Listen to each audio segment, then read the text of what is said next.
morning. Your report is very amazing, no?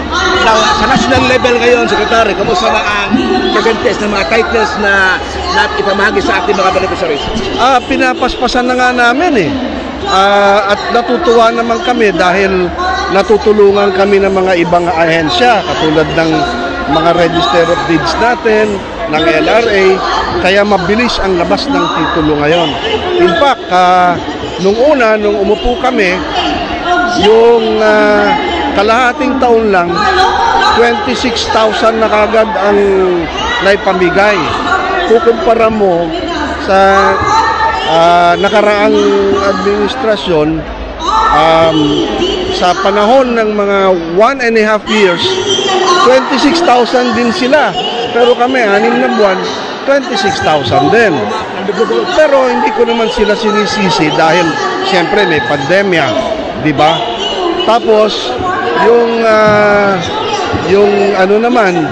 yung sumunod na taon, 50,000 naman, mahigit sa 50,000 ang naipamigay. Noong 2023, ang titulo na naipamigay namin ay mahigit sa 100,000. Itong taon na ito, ang gusto namin makabigay ng more than 300,000 na titulo. Tapos yung mga asyenderas, yung mga big, mga malaking tao po sa lipunan, owning a lot of mga asyenda. Okay naman sila eh. Wala ho. Merong iba, konti, pero nasa korte pa. Okay. Nasa korte. Pabayaan na natin yun sa korte. Pero karamihan, walang problema. This time, your message na sa mga beneficiary po natin ngayon? Opo. Sana wag ho natin ibebenta ang lupa na natanggap natin. At kapit lang ho kayo katulad ng sinabi ko dahil nakahandang tumulong ang ating pamahalaan sa inyo. Pagkatapos, sana pagkausap niyo yung inyong mga anak kasi nagtatandaan na ang ating mga magsasaka.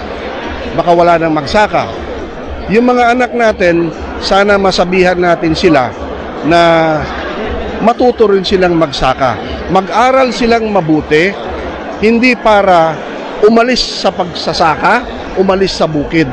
Ngunit mag-aral silang mabuti para mas malaki ang kita sa bukid. Para tuloy-tuloy na merong magsasaka sa ating bansa. Hindi tayo aasa sa ibang bansa o sa mga dayuhan para sa pagkain natin. Secretary, maraming salamat at saka mabuhay ka. God bless po. Mabuhay.